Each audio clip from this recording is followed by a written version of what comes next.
नमस्कारः सुप्रभातं संस्कृतशिक्षणे सर्वेषाम् अहं सुनीलः स्वागतं करोमि।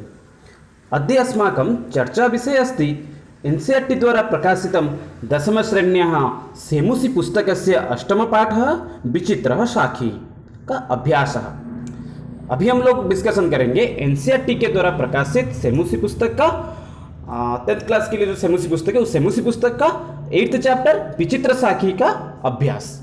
तो इससे पहले जिन बच्चों ने विचित्र साखी विषय को नहीं अध्ययन किए हैं वो लोग आई बटन में भी वीडियो है वहां पर जाकर विजिट कर सकते हैं, या फिर डिस्क्रिप्शन में भी प्लेलिस्ट है वहीं पर भी जाकर भी विजिट करके सारे विषयों का अध्ययन कर सकते हैं। और हमारे ये सारे वीडियो सीबीएसई के द्वारा प्रकाशित या फिर एनसीईआरटी के द्वारा प्रकाशित 2020 और 21 के लिए जो नया सिलेबस है उसके आधारित पर है। तो जिन बच्चों ने अभी तक हमारे चैनल को सब्सक्राइब नहीं किए हैं और उन बच्चों ने हमारे चैनल को सब्सक्राइब कीजिए, और अगर हमारा वीडियो अच्छा लगे तो हमारे वीडियो को लाइक भी कीजिए। तो चलिए अभी शुरू करते हैं आज का टॉपिक विचित्र साखी का अभ्यास। कीदृशे पद से पहले नंबर पर है एक पदेन उत्तरम लिखत। मतलब इसका यही होता है कि एक ही शब्द में एक ही पद में उत्तर लिखना है। तो एक का क देखेंगे, कीदृशे प्रदेशे पदयात्रा न सुखावह। कीदृशे प्रदेशे पदयात्रा न सुखावह। कीदृशे प्रदेशे अर्थात किस तरह जगह पर पदयात्रा मतलब चलना सही नहीं है। तो विजने प्रदेशे अर्थात जहां जिस जगह पर लोग नहीं रहते हैं उस जगह पर हमें चलना सही नहीं है। अतिथि केन प्रबुधा, यहाँ पर तो प्रबुधा का मतलब यही है कि जागृत हो गया, जागृत अभवत। अतिथि किस रूप से कैसे जागृत हो गया? चौरस्य पादध्वनिना, जो चोर आया था मंजूषा को चुराने के लिए उसकी पैरों की आवाज से जो अतिथि था वो जाग गया। कृषकायः कः आसीत्। कृषकाय का मतलब यही है कि पतला। पतला आदमी कौन था? कृषकाय कौन था? दुर्बल आदमी कौन था? दरिद्रजनः कृषकायः आसीत्। कृषकायः दरिद्रजनः अथवा अभियुक्तः कृषकायः आसीत्। न्यायाधीशः कस्मै कारादण्डम् आदिष्टवान्। न्यायाधीश का मतलब जो न्यायाधीश होते हैं, न्यायाधीश का मतलब जज किसे कारादंड दिए थे? आरक्षी। जज साहब आरक्षी का मतलब वो पुलिस जो था जो कि चोरी किया था सच में मंजूषा को, उसको जेल में भेज दिए। कम निकषा मृत शरीरम आसीत। कम का मतलब कहां पर, किसके निकट में? मृत शरीरम आसीत, किसके समीप में मृत शरीर था? राजमार्गम निकषा। तो अभी 2 नंबर देखेंगे, अधोलिखितानां प्रश्नानां उत्तराणि संस्कृत भाषया लिखत। तो यहाँ पर यही बोला गया है कि नीचे जो भी प्रश्न है उसका उत्तर संस्कृत भाषा में हमें लिखना है। तो एक पहले नंबर में जो था उसका उत्तर एक ही पद में लिखना था, पर यहाँ पर हमें थोड़ा लंबा पूरा वाक्य में हमें लिखना यहाँ पर पड़ेगा। निर्धनः जनः, तो यहाँ पर निर्भय हो गया, निर्भन हो गया तो निर्धन होगा। निर्धनः जनः कथम वित्तम उपार्जितवान। निर्धन का मतलब दरिद्र आदमी, गरीब आदमी कैसे धन उपार्जन कर रहा था? भूरि निशम्य। तो पूरा वाक्य हमें लिखना है, मैं तो यहाँ पर एक ही शब्द में दे दिया। तो कैसे लिखना है? निर्धन जनः भूरि निशम्य वित्तम उपार्जितवान। अर्थात वो बहुत परिश्रम करके पैसा इनकम कर रहा था, उपार्जन कर रहा था। जनः किमर्थम पदातिः गच्छति, मतलब लोग आदमी क्यों पैदल चल रहा था? जनः परम अर्थकाश्चेन पीड़ितः आसीत् अतः बस यानम विहाय पदातिः गच्छति। तो यहाँ पर यही बोला गया है, जनः किमर्थम पदातिः गच्छति, क्योंकि वह आदमी बहुत ही गरीब था इसीलिए वो बस पैदल चल रहा था। पूरे वाक्य में फिर से एक बार बोल देता हूं, जनः परम अर्थकाश्चेन पीड़ितः आसीत् अतः बस यानम विहाय पदातिः गच्छति। उसके बाद दूसरे नंबर का ग, प्रसूते निशांधकारे सह किम अचिंतयेत। अंधकार के समय वो क्या सोचने लगा? घोर अंधकार के समय वो क्या सोचने लगा? प्रसूते निशांधकारे विजन प्रदेशे पदयात्रा न शुभावह इति अचिंतयत। यहाँ पर यही लिखना है कि प्रसूते निशांधकारे विजन प्रदेशे पदयात्रा न शुभावह इति सह अचिंतयत। वस्तुतः चोरः कः आसीत्। वस्तु का मुख्यतः मूलतः चोरः कः आसीत्। सीधे सीधे हम सोचेंगे तो चोर कौन था? वस्तुतः चोरः आरक्षी आसीत्। जनस्य क्रंदनम निशम्य आरक्षी किम उक्तवान। जनस्य का मतलब लोग की, आदमी की, वो जो गरीब आदमी था वो जब सबको लेकर आ रहा था उस समय वो रो रहा था, तो उसके रोने को देखकर, उसकी क्रंदन को देखकर आरक्षी क्या बोला। जनस्य क्रंदनम निशम्य आरक्षी उक्तवान निज कृत्यस्य फलम भुंग्य वर्षत्रयश कारादंडम प्राप्स्यति। तो यहाँ पर यही बोल रहा है कि निज कृत्य से फलम भुंज्य, अर्थात अपने किए हुए कर्म का फल तुम खुद अभी प्राप्त करो, अभी तुम 3 साल की कारादंड में, कारावास में चले जाओगे। तो ये था दूसरे नंबर। अभी तीसरे नंबर को देखेंगे, प्रश्न निर्माण अभी हमें करना है। तो देखो कि जिस तरह की बुक में भी बोला गया है, रेखांकित पदम आधृत्य प्रश्न निर्माणम कुरुत। तो जो भी यहाँ पर है, यहाँ पर तो हम रेखांकित नहीं किए हैं, क्योंकि रेखांकित करने से ठीक से नहीं पता चलेगा, इसीलिए हमने उस शब्द को ब्रैकेट में रख लिया। तो देख सकते हैं किस तरह वो ब्रैकेट में है। तो अभी हम उसको लेकर प्रश्न करेंगे। पुत्रम द्रष्टुम सह प्रस्थितः।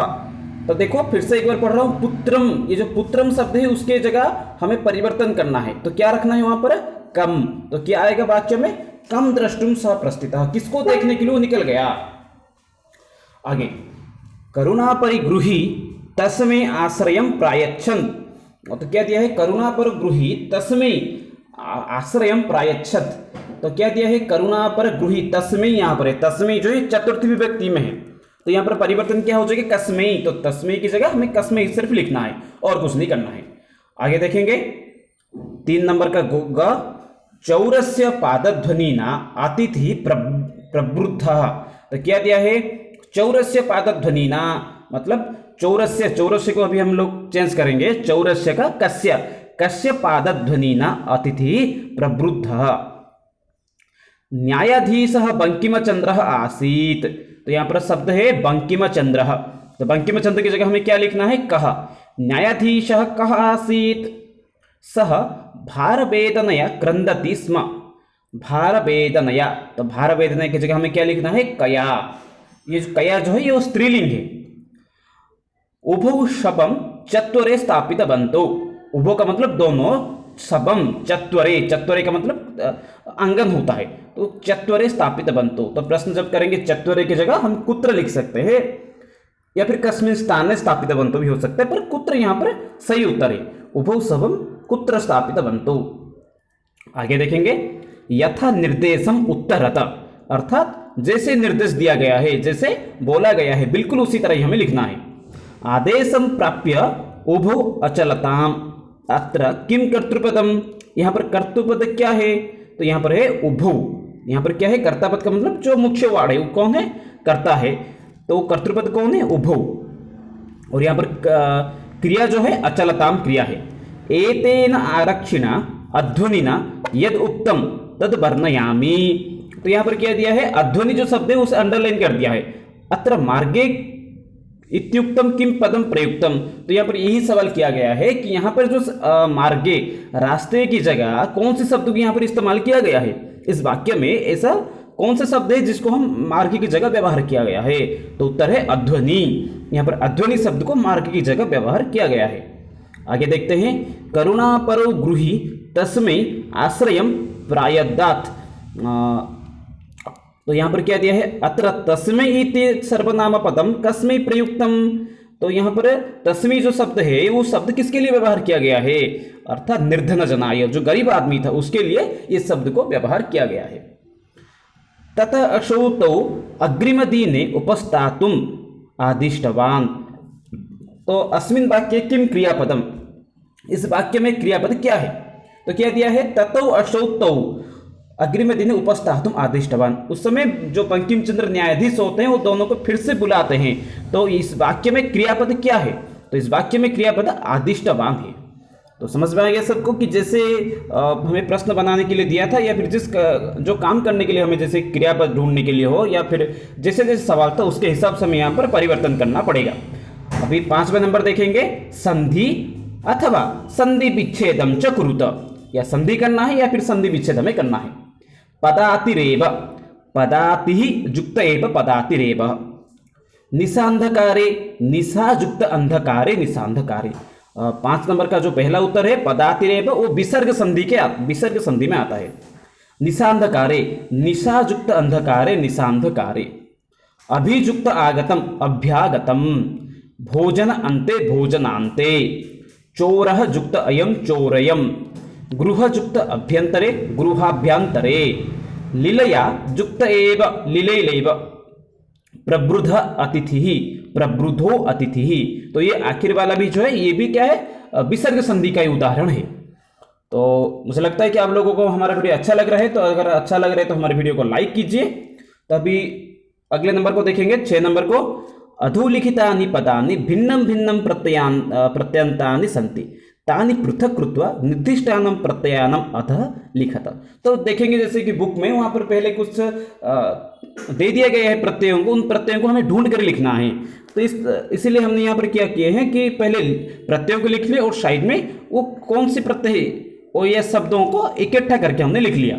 जैसे कि देखो ल्यप प्रत्यय परिश्रम्य, तो परिश्रम्य कैसे होता है, और विहाय, समागत्य, आदाय, ये प्रत्यय के बारे में अलग से एक वीडियो बनाऊंगा, तो उस वीडियो में हम डिस्कशन करेंगे प्रत्यय के बारे में।